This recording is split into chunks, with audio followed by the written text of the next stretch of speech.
Good day, and welcome to the code demonstration video for the Object-Oriented 2 Programming project. We are Team 3. Our members are Shayna Kalicharan, Luke Lachman, Dylan Parmanan, Adrian Baptiste, Lee Lahi, and myself, Joshua Valentine Williams. Firstly, let's begin with the project scope. The Automated Judge System is an application that streamlines the marking of Assignment 1, OOP1, by automating the process. The application handles an assignment submission in a zip file, extracting all the assignment files. Various tests are then run on each class in the assignment, with each test being based on a requirement in the market rubric. These check for the class's declaration, attribute declarations, method declarations, and assert that these methods give the correct output when run. Passing each test grants the respective amount of marks that is worth, and the student's score is tallied.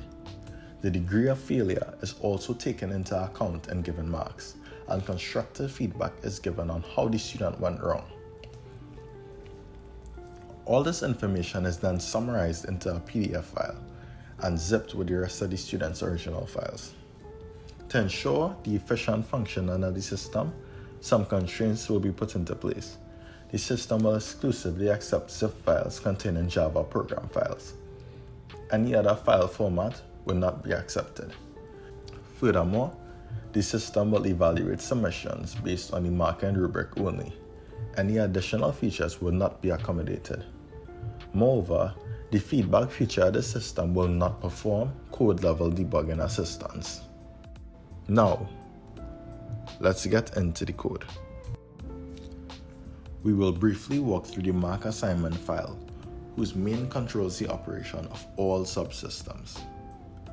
The user must manually type in the name of the zip file they want to mark. This is then changed to a path. An instance of the unzipped files class is created, with the path to the zip file being put into the constructor. This then allows us to call its unzippit method, which unzips all the files into the main folder of the project and returns an array that contains the name of all these files. Next, the write-to-text class is instantiated with the constructor using the path to the output for PDF text file. This function was created as when you write to a PDF and close it and try to write it again, the contents of the PDF is reset. To prevent this, the marking is written to a text file. An issue arose when using reflection in the test classes for the assignment 1 files. In order for the test to correctly do its job, the files must be present at runtime. Because of this, we have a flight, passenger, a luggage management system, luggage manifest, and luggage slip class already in the code.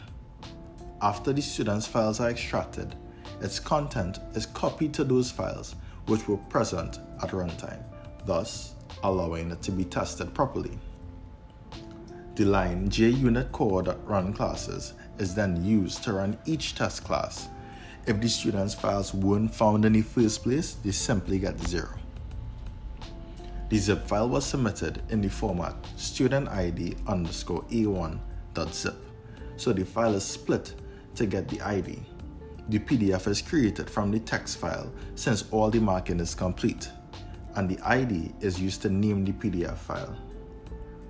Recall that the unzipped function returned an array of all the files that were unzipped. The PDF file is added to this array. All the files from this array are zipped back into the student's submission using the zip file method.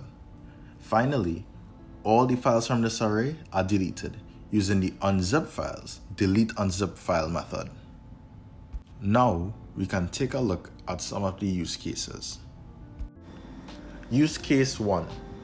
A computer science lecturer creates an assignment for her students. She realizes that marking assignments is very time consuming, so she decides to put her skills to good use. She develops the automated judge system to mark her assignment 1 for her. She places a student submission into the main folder and enters the name of the zip file. Now, all that stuff for her to do is run the program. Looking at her PDF report, she is pleased that the program can do her work for her. It can even give feedback. She truly understands what it means to be a programmer. Use case number 2. Luke is pursuing a degree in computer science and management. Assignment 1 grades have been released for object-oriented programming 1, and Luke could not comprehend the horrible grade in which he got. He decided, however, to run his assignment through the automated judge system provided by the lecturer. Upon doing so, it became clear to him why he did so poorly, as the program showed him his shortcomings and careless mistakes. The detailed mark scheme of the program provided a clearer understanding as to where he went wrong, as marks are assigned to each functionality of the code. Use case 3. Finals are near, and Jared wants to maintain his 4.3 GPA in his double major of physics and computer science. To do this, he plans on redoing all his assignments. He quickly gets to work on assignment 1 and finishes it in 20 minutes. He then places the zip file in the main folder, enters the name of the zip into the code, and runs his program. What a surprise! He got full marks, so no feedback was even needed. I guess hard work does pay off. Now, we can take a quick glance at one of our test classes, Passenger Tester. For attributes, we can check if they are present using their name along with their type. We can also check if the accessors were done correctly. For constructors, we can check if they are present by using their parameters. We can also test to ensure that they set state correctly. Finally, for methods, we can detect if they are present using the name and return type. We can also check their accessibility. For methods, we also verify that they do what they are supposed to do. We can see that marks are indeed granted based on how well each test case was completed. With this, we have come to the end of our code demo. Thank you for listening. Enjoy the rest of your day.